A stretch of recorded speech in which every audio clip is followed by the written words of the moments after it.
अस्सलाम वालेकुम रहमतुल्लाहि व बरकातहू। नाज़रीन, आप देख रहे हैं इत्तिहाद उर्दू टीवी में। हम आपके सामने सीनियर जर्नलिस्ट रफीक नूरी।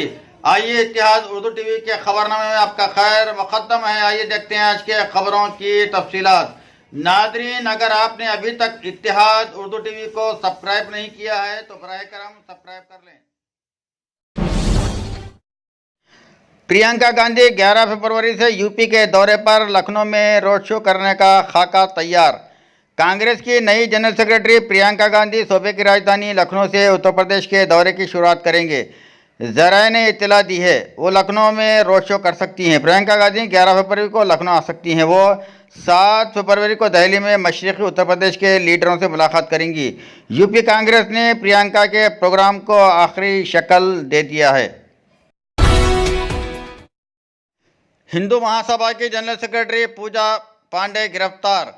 उत्तर प्रदेश पुलिस ने हिंदू महासभा की कौमी जनरल सेक्रेटरी पूजा शिकन पांडे को गिरफ्तार कर लिया, जिसने 30 जनवरी को गांधी जी के अलामती मुजस्सिमा पर गोलियां चलाई थी।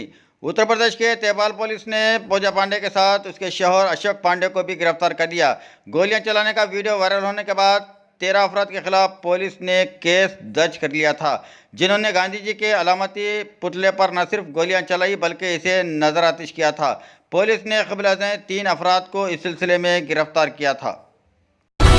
हैदराबाद में दिन दहाड़े लड़की पर जुनूनी आशिक का हमला।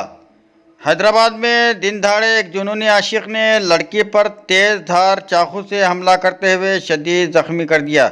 ये वाक़या काचूड़ा इलाके के सत्यानगर में मंगल की सुबह पेश आया। भरत नामी 19 साला नौजवान गुज़िश्ता चंद दिनों से पड़ोस की एक लड़की को मोहब्बत के नाम पर हरासा किया करता था। माधिका नामी 17 साला लड़की जूनियर कॉलेज की तालिबा बताई गई है। उसने आज मामूल के मुताबिक मकान से कॉलेज के लिए रवाना हुई थी। दरमियान में भरत ने माधुलिका को रास्ते में रोककर नारियल छीलने वाली चाकू से दीवानावार हमला करते हुए फरार हो गया। हैदराबाद में तेलुगु एक्ट्रेस की खुदकशी। हैदराबाद में तेलुगु टीवी सीरियल अदाकारा ने खुदकशी कर ली। रियासत आंध्र प्रदेश के ज़िले कृष्णा से ताल्लुक़ रखने वाली 21 साला नागा झांसी हैदराबाद के पंजागुट्टे में मुक़ीम थी। वो छोटे पर्दे की अदाकारा बताई गई हैं और इसका ब्यूटी पार्लर भी है। कल रात उसने फांसी ले ली। ज़राए के मुताबिक खुदकशी की वजह मोहब्बत का मामला समझी जा रही है। अदाकारा और उसके रिश्तेदार सूर्या एक दूसरे से मोहब्बत करते थे। पुलिस इस पूरे मामले की तहकीकात कर रही है।